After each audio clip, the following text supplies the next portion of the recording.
Today on NewsWatch, the battle over who will fill Justice Scalia's Supreme Court seat is in full force. See what some Republicans are doing to make sure the next justice is a conservative.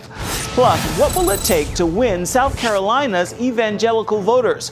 Why some are questioning Ted Cruz's Christian character and what he's doing to fight back. And ring the bell for freedom. We've got the amazing story behind a restored bell.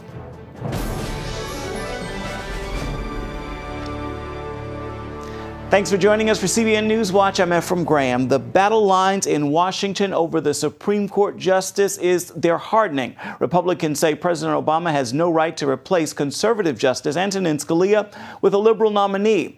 But Democrats say he can do whatever he wants. Dil Hurd has the story.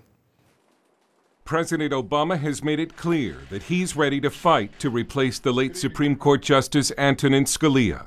I plan to fulfill my constitutional responsibilities to nominate a successor in due time. Senate Republicans are uniting behind Majority Leader Mitch McConnell in telling the president, don't bother. They want the next president to nominate Scalia's successor. Republican presidential candidates agree. I do not believe the president should appoint someone. I think it's up to Mitch McConnell and everybody else to stop it. Now Republicans suggest they may not even hold a hearing on President Obama's nominee, no matter who it is. Both Democratic presidential candidates Hillary Clinton and Bernie Sanders expressed outrage at the Republican position, with Clinton signaling she's ready to make it a campaign issue. So I'm hoping that we'll get somebody nominated that everybody will say, hey, the only reason to block this is pure partisanship. And so do your duty. On ABC's This Week program, Senate Democrat Chuck Schumer accused Republicans of obstructionism. Let him show me the clause that says the president's only president for 3 years. Does this mean we don't hold hearings on anything? But in 2007, when President George W. Bush still had a year and a half left in his second term, Schumer was saying something else. That we should not confirm any Bush nominee to the Supreme Court except in extraordinary circumstances. Some think the president will try to make it tougher for Republicans by nominating a federal judge who has already been confirmed by the Senate. Dale Hurd, CBN News. Former President George W. Bush is hitting the campaign trail to back his brother Jeb for president. Or campaigning in South Carolina, he appeared to contrast Jeb with Donald Trump, saying his brother is a humble man of deep faith who has the temperament to be president. And he appeared to take other jabs at Trump. I understand that Americans are angry and frustrated, but we do not need someone in the Oval Office who mirrors and inflames our anger and frustration.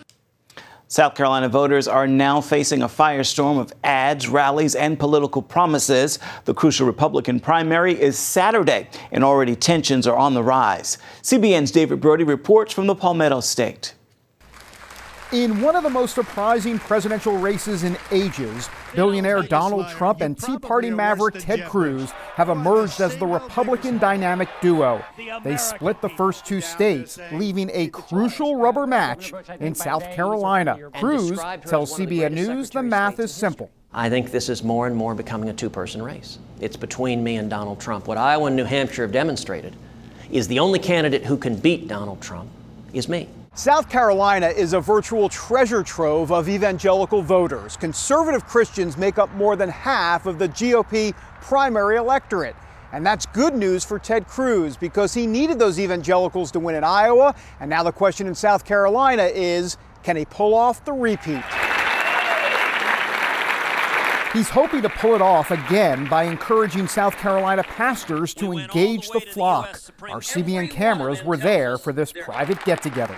Without exaggeration, I believe the men and women in this room, in the circle of influence you have, and the people that listen and trust your judgment, your wisdom, your guidance, your counsel, the men and women in this room have the ability to change the outcome of the South Carolina primary, and in doing that, to change the outcome of the presidential election, and in doing that, to change the outcome, the direction of this country. But Cruz's push to mobilize Christians is under scrutiny. First, Ben Carson complained that the Cruz campaign used questionable tactics to discourage his Iowa supporters from voting for him. Now, Marco Rubio and Donald Trump are not happy with how Cruz is framing their views on the Supreme Court decision that legalized same-sex marriage. Several Republican candidates, including my two leading competitors in this state, said publicly that decision was settled, it was the law of the land, we must surrender, accept it, and move on. Now, those are word for word Barack Obama's talking points. At the time, Trump and Rubio did call the decision the law of the land, but disagreed with the ruling, so they don't appreciate the Obama comparison. Trump took to Facebook saying, quote, "How can Ted Cruz be an evangelical Christian when he lies so much and is so dishonest?" Aboard his campaign bus, Rubio had a few choice words, too. Ted Cruz is on the stump talking about you and President Obama have the same talking points on marriage. Yeah, it's very disappointing that Ted says these things. I mean, it's just not true. I really think it's become really disturbing that Ted is willing to make things up out of cold cloth just to win an election. What do you want to say to some folks that are starting to question, in essence, your character, your Christian character? If others want to impugn my character, they can do that. I will sing their praises. But I do think people are seeing the way we're running our campaign, with integrity, with character, focusing on issues, focusing on substance, not going into the gutter. If I were to stray, the first person who would hold me accountable is my dad. As that battle plays out, Jeb Bush is going after South Carolina Christians with tough talk about being a president ready to battle over nominating conservative Supreme Court justices. The left's going to go after whoever we appoint, and we better be ready. And this will be war. Bush hopes to claim the establishment lane, but he's going to need to fight off John Kasich, who did well in New Hampshire. And there's also Rubio trying to put that poor debate performance in his rearview mirror. Adversity is relative. You know, yes, we didn't do as well in New Hampshire as we wanted to. But real adversity, for some people around the world, are things much deeper and worse than that. So, you know, God is going to provide. He'll either provide a way around it or he'll provide a way through it. It's a good thing God has it under control, because this race has been out of control from the beginning. David Brody, CBN News, in Greenville, South Carolina. An affliction that causes paralysis and even death is on the rise in South America. Doctors believe it could be linked to the Zika virus. Guillain-Barré is an autoimmune disorder that strikes after an infection such as the flu. Patients become extremely weak and sometimes lose the ability to move. About 1/5 of them die. The World Health Organization says cases are on the rise in Brazil, Colombia, El Salvador, and Venezuela, countries that have been hit hard by the mosquito-borne Zika virus. So far, no link has been established, but doctors believe hundreds of cases are associated with Zika. Vanity, the 80s pop singer who gave her life to Christ, has died from kidney failure and an intestinal illness. Denise Katrina Matthews was lead singer of the group Vanity 6, which had a major hit in the 80s and toured with megastar Prince. In the 90s, Matthews made her way to Hollywood, appearing in the films Action Jackson, The Last Dragon, and 52 Pickup. She also battled drug addiction, suffering an overdose in 1994 that destroyed her kidney and left her on dialysis. In the mid-90s, she gave her life to Christ, kicked drugs, and left the entertainment industry. TMZ reports she was in church just days before her death, and she told the congregation she was ready to go home. Coming up, The Lord is Risen, the new faith-based film that will give you one more reason to celebrate this Easter.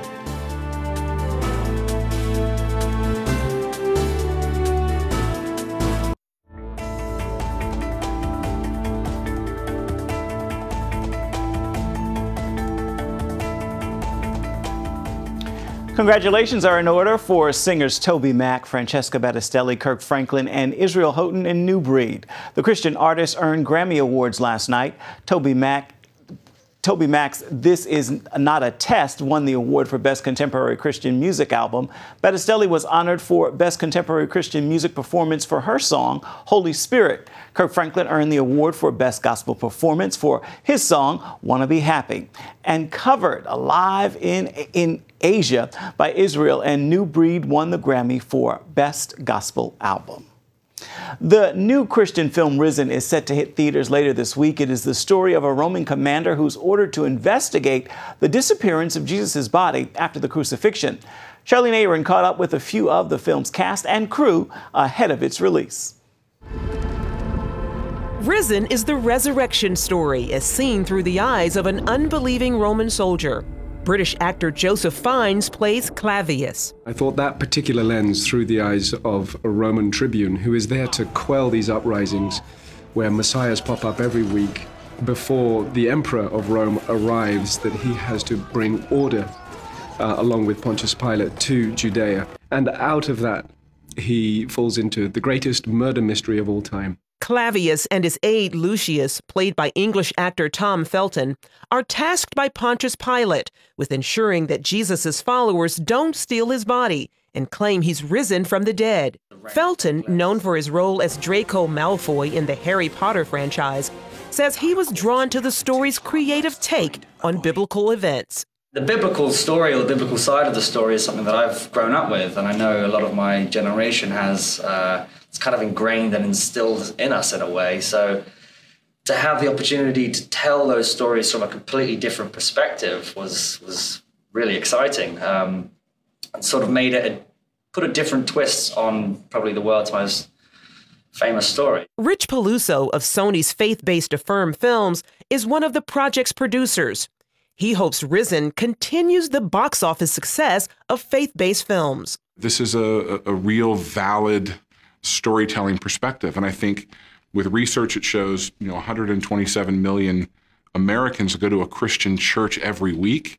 That shows that faith-based storytelling is not a niche. It is mainstream. Some say Risen picks up where the 2004 blockbuster Passion of the Christ left off, something producer Mickey Lydell says is a tall order. Obviously, that was done so well, so beautiful. In every way, we wanted to try to repeat that high quality of filmmaking. Meanwhile, Peluso hopes audiences see Risen as more than just another story about the Bible. I want believers to walk out of that film just energized and excited and just blown away from the other side of the story, and really refreshed and going back to the scripture. For non-believers, I want them to really wonder, did maybe Christ really rose? Maybe he rose, and start to think about and dig into the evidence that they have right in front of them. Risen opens in theaters February 19th. Charlene Aaron, CBN News. Up next, at a time when 5 slaves were not allowed to gather together, a black pioneer preached to 500. See how his legacy is being carried on to this day.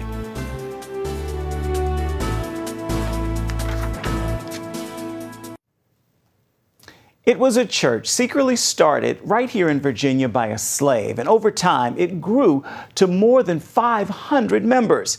Today it has an historic legacy, helping to bring black and white Americans together to ring a church bell for freedom. On this sunny February day, hope and healing bring people from all across the country to a tiny church in Williamsburg, Virginia. To understand why, we need to go back 240 years to the founding of the church and the nation. The man who started First Baptist Church is found at a tavern, of all places. They're popular meeting spots in Williamsburg, Virginia's state capital in 1776. The man is named Gowan and works at the King's Arms Tavern. And although a slave, he's one of America's first ordained black ministers. He hears the patriots talking, Patrick Henry, Thomas Jefferson, George Washington, and many others. They're passing things like the Virginia Declaration of Rights, which includes a free exercise of religion clause. In 1776, it was illegal for more than 5 slaves to gather together without permission from their slave masters. So First Baptist Church began in secrecy, somewhere in these woods. The white society saw religious meetings of slaves as threatening, as inspirational toward rebelling or attempting to loosen the bonds of slavery. Gowan's name first appears in the historical record in 1779, but not in a positive sense. The Virginia Gazette prints an ad accusing him of stealing a horse, a hanging offense. Fortunately, he is never charged, and over the next few years, his congregation grows to more than 200 members. 1793 proves to be a watershed year for Gowan, despite accusations of involvement in a multi-state slave rebellion plot. He gains membership for his church in the mostly white Dover Baptist Association and is freed from slavery as shown in this deed. It is the first time we see the surname he chose for himself, Pamphlet. Why do you think he chose Pamphlet? That's been a subject of intense interest, as you might imagine. We don't find anyone else, white or black, named Pamphlet. I happened to run across a compilation of pamphlets from the 18th century that had to do with every subject imaginable. And it occurred to me, did he adopt that name because he knew of the effectiveness of pamphlets circulating on various topics? Sweet Jesus. Pamphlet's now 500-member congregation meets in a wooded area called Raccoon Chase on the outskirts of Williamsburg. Then, around 1805, a white neighbor hears their worship and offers them the use of his carriage house in downtown Williamsburg. Gowan Pamphlet dies within 2 years. His legacy is determination to keep this church alive, to bring it the respect it deserved, and to persevere in the face of all kinds of adversity. He was determined that his church wasn't going to exist in the shadows. It was going to. It was going to be in the open. Some 50 years later, First Baptist dedicates their first church building on the same property. Within a short time, they acquired their bell. 100 years later, in 1956, they moved to their present building, but the bell is not installed properly and soon becomes inoperable. Let freedom reign. Although the bell remained silent throughout the civil rights era, the church does not. They host activists like Martin Luther King Jr. and Rosa Parks. This year, to celebrate the church's 240th anniversary, the Colonial Williamsburg Foundation takes on the task of restoring the 500-pound bell. In light of heightened racial conflict in places like Ferguson, Missouri and Baltimore, Maryland, a nationwide campaign begins called Let Freedom Ring Challenge, inviting Americans of all races to register to ring the bell for freedom throughout the month of February. I will ring the bell for hope. For justice for immigrants. For the little boys and little girls whose brown skin is made to make them feel less than. That brings us to today's celebration. And so we come to ring the bell, to drive out the spirits of division and those practices that are causing us to forget that we are one nation, under God, indivisible, with liberty and justice for all. The first to ring the bell are a family who knows a lot about racial reconciliation. Descendants of Thomas Jefferson by two women, his wife, Martha, and her half-sister, slave Sally Hemings.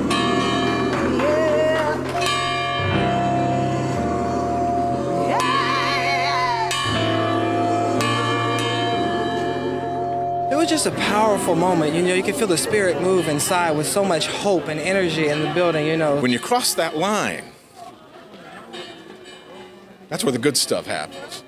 You really find out what other people feel and think. You walk in their shoes, and you see that it's better together than apart. People black and white came together and found common ground, and that's the great challenge. How do we move from racial battleground to economic common ground to moral higher ground? We meet with the pastor 2 days later, amid a steady stream of bell ringers. How did things go here from a broken bell, as we hear it now, in a small church, yes, to this nationwide cause that we're seeing? Yes. Well, the idea just began to surface that we can repair this bill looking at the backdrop of our nation. Let's encourage a new start. You had the birth of the nation, you had the slaves. Let's merge that together because we want one America. And so the idea came to repair the bill, commit ourselves to the principles and the values that made this nation great. With that thought in mind, Pastor Davis rang the bell Monday with his family. I made a connection with the past, and I also made a commitment to myself that I'm going to do all I can to make sure that those who suffered, bled, and died, that the work that they have done to get us to where we are now would not be in vain. As for me, I ring the bell for my 97-year-old grandmother and my ancestors who made my life possible. Ephraim Graham, CBN News, Williamsburg, Virginia. It is time now for your Tuesday Tweetable. When you face tough times, it is natural to wonder why or why me. But here's a better focus. In bad times, it is best not to focus on why. Instead, fix your attention to who is always in control and surrender your will to His. When you elevate God to His rightful place, your situations will also decrease and stand tiny by comparison.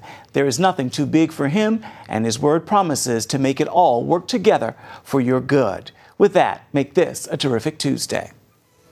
That is going to do it for this edition of CBN NewsWatch. You can find more of our exclusive coverage of the issues you care most about at cbnnews.com. We'll see you here tomorrow.